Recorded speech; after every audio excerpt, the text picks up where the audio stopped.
In the quiet archives of Zurich's Jung Institute, doctoral student Emma Keller discovered an unmarked folder containing Jung's private notes from 1937. The manuscript explored why women unconsciously test men in relationships. As she carefully photographed each yellowed page, Emma felt a strange connection to the words. Her own relationship with Thomas had been strained lately, his emotional distance creating a growing void between them. The Institute archivist, an elderly man named Herr Weber with wire-rimmed glasses and perpetually ink-stained fingers, had given her special permission to stay after hours. "Sometimes," he told her in his accented English, "what we seek in these archives is actually seeking us." Later that night in her small rental apartment overlooking Lake Zurich, she began translating the German text, the city lights reflecting on the water as she uncovered Jung's hidden insights. The small wooden desk creaked as she leaned forward, squinting at Jung's distinctive handwriting. "The woman does not test to torment," Jung had written in his flowing script. "She tests to discover the truth that words alone cannot reveal." Emma's phone buzzed with a text from Thomas. "How's the wild goose chase?" His gentle mockery stung more than usual. 3 years together, and he still dismissed her psychological research as less valuable than his architectural work. She set the phone aside without answering, returning instead to the manuscript that seemed to speak directly to the fractures in her relationship. Back in Boston 2 weeks later, Emma immersed herself in Jung's concepts of anima and animus, the feminine, unconscious within men and masculine unconscious within women. Her apartment walls were now covered with colorful sticky notes and hand-drawn diagrams, connecting Jung's private theories to his published works. According to the manuscript, women's tests served as unconscious attempts to discover if a man had integrated his emotional side healthily. "The anima, when repressed," Jung wrote, "causes the man to become rigid, logical to the point of coldness, and defensively rational in situations calling for emotional intelligence." Looking up from her notes, Emma remembered Thomas's dismissive response when she shared news of her grandmother's illness. These things happen at that age. His logical approach to her grief now made sense through Jung's framework, a failure to engage with his anima, choosing rational detachment over emotional connection. That evening, rain tapped against her windows as Emma called her closest friend, May, a fellow psychology student whose practical wisdom often grounded Emma's theoretical explorations. "Maybe you're using Jung to justify problems rather than address them directly," May suggested gently, the sound of her toddler babbling in the background. "When did you last actually talk to Thomas about how you feel?" Emma stared at the rain-streaked window, reflecting on how easily she retreated into academic analysis rather than emotional vulnerability, perhaps her own form of avoidance. Applying Jung's insights, Emma recognized patterns in her relationship. The manuscript described how women unconsciously created situations requiring emotional intelligence, not as manipulation, but as assessment of a potential partner's emotional capacity. She remembered asking Thomas to speak with her father at a family dinner last Christmas, knowing her father's gruff exterior required patience and genuine interest to connect. Thomas had retreated to his phone after minimal effort, failing what she now understood was an unconscious test of his emotional resilience. On a crisp autumn afternoon, Emma wandered through Boston Common, fallen leaves crunching beneath her. Boots as she contemplated another incident, her birthday 6 months ago. Thomas had planned a practical gift, a new laptop she needed, rather than something sentimental. When her disappointment showed, he'd become defensive rather than curious about her feelings. The tests, Jung wrote, reveal not only the man's character but the woman's values. What she tests for indicates what she most deeply seeks or fears. This line stopped Emma cold. What did her disappointment in Thomas's practical gift reveal about her? Perhaps her own unresolved need for emotional validation from her practically minded father. The realization was uncomfortable, shifting blame from Thomas to their dynamic together. When she reached the bridge overlooking the lagoon, Emma finally called Thomas. "Can we meet for coffee tomorrow? There's something I'd like to talk about." Emma shared her discovery with her advisor, Professor Sarah Harmon, whose office was filled with artifacts from psychological pioneers, a bust of Freud, Jung's Red Book prominently displayed, and framed letters from conversations with Maslow before his death. The wise, silver-haired woman listened intently, fingers steepled beneath her chin, then warned against interpreting Jung too literally. "Remember, Emma," she said, pouring them both tea from an antique ceramic pot, steam curling between them, "Jung was a product of his time. His brilliance came with cultural limitations. The 1930s were hardly the apex of gender enlightenment." She handed Emma a delicate cup painted with mandalas. "Consider what you might be projecting onto this manuscript. Jung himself would warn against finding only what you wish to see." The professor's challenge planted seeds of doubt, complicating Emma's growing reliance on the manuscript as a relationship roadmap. Walking across the campus quad afterward, golden afternoon light filtering through old elms, Emma wondered if she'd found in Jung's words what she needed rather than what was actually there. That evening, in the small cafe where she'd agreed to meet Thomas, the scent of espresso and cinnamon hanging in the air, Emma found herself watching him more carefully than usual, the way his fingers tapped impatiently on the wooden table, how his eyes softened slightly when she mentioned her research, but hardened again when she asked about his feelings. "I'm fine," he insisted, stirring his coffee unnecessarily.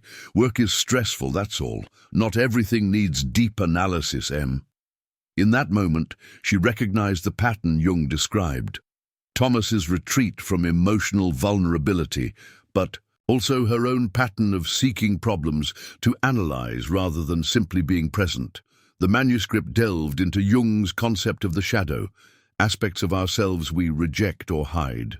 Emma translated Jung's assertion that women's tests often revealed a man's shadow, exposing whether he could acknowledge imperfections. "The woman's testing behavior often triggers the man's shadow," Jung wrote. "His reaction, whether integration or projection, determines the relationship's future." This prompted uncomfortable self-reflection as Emma recognized her own shadow traits, perfectionism and fear of abandonment inherited from her parents' divorce. Her persistent testing of Thomas might reflect her own unconscious search for evidence that he would eventually leave, just as her father had. That evening, she avoided Thomas's call, unsure if she was ready to see both their shadows clearly in the light of Jung's theories. Instead, she walked through her neighborhood as daylight faded, passing families through lit windows, imperfect people somehow making connections work. Her phone rang again. "Thomas." This time she answered. "I've been thinking." His voice sounded different, less defended. "Maybe I haven't been fair about your research. It matters to you, so it should matter to me." Emma leaned against a street lamp, surprised by his unexpected vulnerability. "I'd like to understand more," he continued. "If you're willing to share a small opening, perhaps shadows, once acknowledged, could create space for connection rather than distance." When Thomas lost a major client at his architecture firm, his carefully constructed competence crumbled. Meeting at their favorite coffee shop, Walls, adorned with local artwork and the scent of espresso filling the air, he revealed vulnerabilities Emma had never witnessed. "I'm terrified of failing," he admitted, voice barely audible above the cafe's ambient noise. His hands, usually steady when drawing precise architectural plans, trembled slightly around his mug. "My father always said architects who lose clients aren't real architects." Rain streaked down the windows as Thomas shared childhood stories of his father's relentless perfectionism, how emotion was considered weakness in their household, how praise came only with flawless performance. "I don't know how to be any other way," he confessed, meeting Emma's eyes directly for what felt like the first time in months. This unexpected integration of his anima, allowing emotion into his typically logical world, created a deeper connection. Emma reached across the table, covering his hand with hers, recognizing the courage this vulnerability required. "The most difficult test," Jung had written, "is whether the man can reveal his authentic weakness rather than performing artificial strength." As they walked home together under shared umbrella, shoulders touching, Emma wondered if the manuscript's insights were manifesting before her eyes, not through her conscious application of Jung's theories, but through life's natural tendency to strip away pretenses when we least expect it. Emma discovered Jung's notes on how cultural archetypes shape relationship expectations. The manuscript suggested women's tests reflected collective unconscious patterns passed through generations. For her doctoral research, she began interviewing couples from diverse backgrounds, finding surprising commonalities in relationship tests across cultures. In the university's recording studio, with its sound-absorbing panels and soft lighting, she listened to stories that echoed across geographic boundaries. An elderly Japanese couple described the wife's early tests of her husband's patience. A Nigerian immigrant spoke of how his wife had assessed his respect for her family's traditions. A local Boston firefighter and his husband of 20 years laughed about their early relationship tests that mirrored those described by heterosexual couples. These conversations revealed universal themes of trust, emotional safety, and authenticity that transcended cultural differences, adding depth to her understanding of Jung's private theories. Perhaps, Emma recorded in her research journal late one night, rain tapping gently against her window, Jung's concept of testing is less about gender and more about human needs for security and authentic connection. Her phone lit up with a text from Thomas. "Finished that book on Jung you recommended. Not what I expected. Can we talk about it tomorrow?" Another small bridge being built between their worlds. In a pivotal therapy session, Emma's therapist, Dr. Chen, a pragmatic woman with kind eyes and a direct manner, suggested Emma examine how her own psychology influenced her interpretation of Jung's work. "You've spent months analyzing this manuscript and your relationship through Jung's lens," Dr. Chen noted, her office warm with afternoon sunlight filtering through bamboo blinds. "But what about your lens? What drew you to this particular manuscript?" This led to uncomfortable revelations about her attraction to Jung's theories, stemming from her relationship with her emotionally distant father, a successful surgeon who had valued achievement over emotional connection. "The way you describe testing, Thomas," Dr. Chen observed carefully, "sounds remarkably like how you sought your father's approval as a child." Emma sat with this insight, watching dust motes float in the sunbeam between them, feeling a complex mixture of resistance and recognition. The personal connection to her research shifted her perspective on both the manuscript and her relationship, with Thomas blurring the line between academic interest and emotional healing. That evening, she called her father, something she rarely did voluntarily, and their conversation, while still somewhat stilted, felt like a small step toward understanding. Later, when Thomas asked about her suddenly quiet mood, Emma shared parts of her therapy breakthrough. Instead of analyzing or problem-solving, he simply listened, then pulled her into a hug that felt like a new kind of communication between them. The manuscript described Jung's concept of individuation, becoming one's authentic self. According to Jung, the ultimate relationship test was whether partners supported each other's individuation journey. The paradox, Jung wrote, is that true union requires complete individuation. We can only genuinely connect when we have become fully ourselves. During a weekend hike through Boston's autumn-painted forests, Emma and Thomas discussed their individual dreams and fears. Stopping at a vista overlooking the valley's tapestry of crimson and gold, Thomas confessed his secret desire to design sustainable housing for displaced communities, a passion he'd suppressed to pursue more profitable projects. "My father would call it naive idealism," he said, skipping a stone across a still pond, watching concentric ripples spread and dissolve.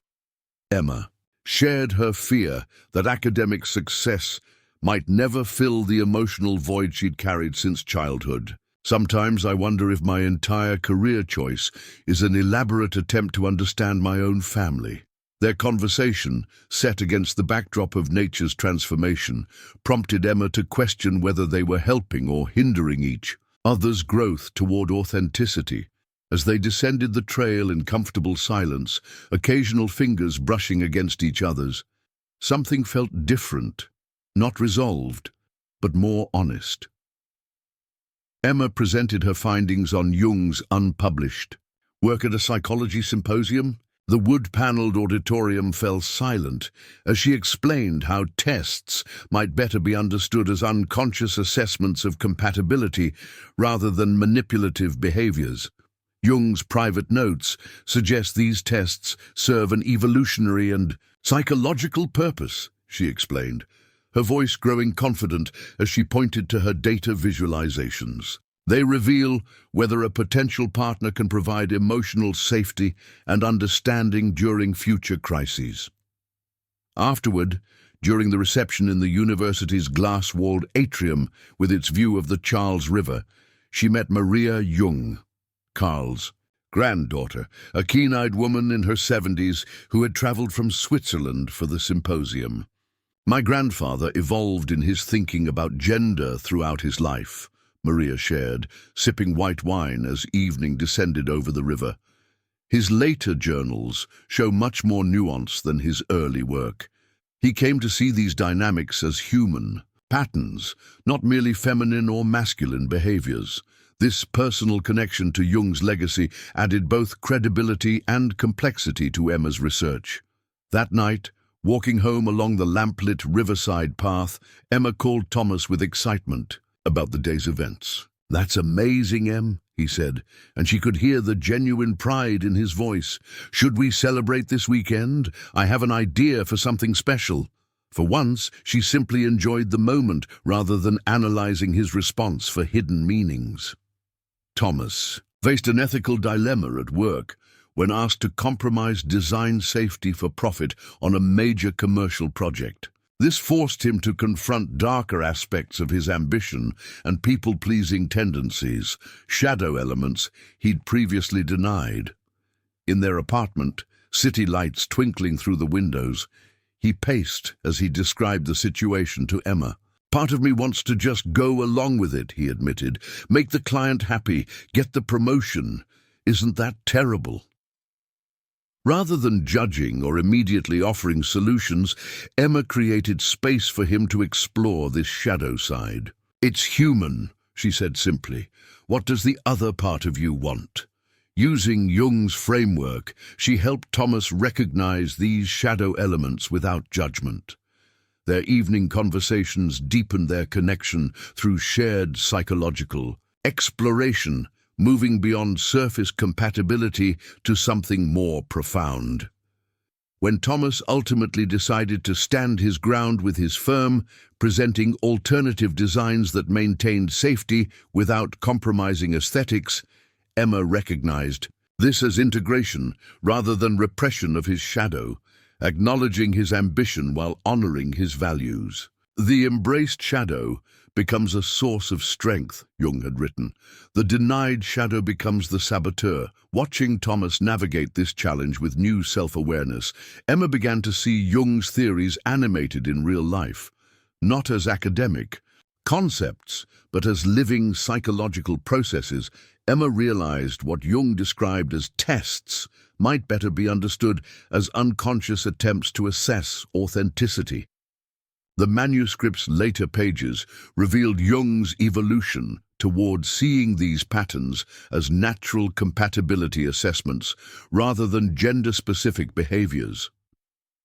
During a tense dinner with Thomas's critical parents at an upscale Boston restaurant, his father making subtle digs about Thomas's recent project difficulties, his mother maintaining a tight-lipped smile, Emma watched Thomas navigate family dynamics with newfound self-awareness, instead of his usual pattern of either defensive withdrawal or over-accommodation. Thomas responded with gentle authenticity. "I'm actually proud of how I handled that project, Dad," he said calmly, refilling his father's water glass. "It would have been easier to compromise, but not better." The momentary surprise on his father's face suggested a small shift in their long-standing dynamic. Later, walking along the Charles River at sunset, Emma shared her insight about authenticity testing. "Maybe we're not testing each other," she suggested, watching sailboats return to harbor as day faded, "but inviting each other to be real." Thomas was quiet for a moment, then squeezed her hand. "Being real with you has always been easier than with anyone else," he said, "even when I'm failing at it." His thoughtful response revealed how far they'd both come in removing the masks they once wore, creating space for genuine connection rather than performance. In the final pages of the manuscript, Emma discovered Jung's warning against dogmatic application of his theories. The handwriting here seemed more hurried, more personal than the academic tone of earlier sections. "These observations should never become doctrine," Jung cautioned. "The map is not the territory. Each human soul contains mysteries beyond our theoretical frameworks." He acknowledged the danger of reducing complex human interactions to simple formulas, emphasizing the uniqueness of each relationship. This humbling note made Emma question everything she thought she understood. That evening, in the university library's rare manuscript room where she'd been granted special permission to work, Emma found herself staring out the Gothic windows at students crossing the quad, each carrying their own complex inner worlds. The certainty she'd been building began to dissolve, replaced by more nuanced appreciation for the mystery within human connections. Perhaps Jung's greatest wisdom was in acknowledging the limitations of his own understanding. When she met Thomas for dinner at their favorite Italian restaurant, with its checkered tablecloths and bottles repurposed as candle holders, she shared this insight. "Maybe the most valuable thing I've learned," she said, as they shared tiramisu, "is how much we can't fully explain about why we connect with certain people." Thomas smiled, reaching for her hand across the table. "I find that strangely comforting," he said. "Some things shouldn't be reduced to theory." Emma's dissertation evolved beyond Jung's manuscript to incorporate modern research on attachment theory and emotional intelligence. Speaking with contemporary relationship psychologists, she realized that while Jung provided valuable insights, understanding of human connections had advanced significantly. Dr. Rivera, a leading attachment researcher, invited Emma to observe couple therapy sessions, with clients' permission, at his clinic overlooking Boston Harbor. Through the observation window, Emma watched how attachment patterns established in childhood played out in adult relationships, confirming some of Jung's intuitions while expanding beyond his framework.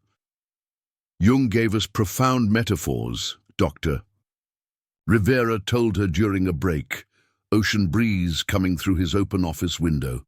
"But now we have neuroimaging, longitudinal studies, cross-cultural research.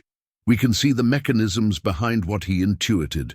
One rainy afternoon in the university library, surrounded by both ancient texts and current research journals, Emma made peace with this integration of old wisdom and new discoveries.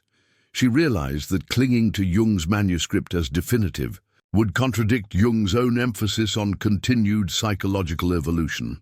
That evening, she and Thomas attended a lecture on architectural psychology, a bridge between their fields. As the speaker discussed how physical spaces affect emotional well-being, Emma watched Thomas, taking notes intently, genuinely engaged with her world, just as she was learning to engage with his.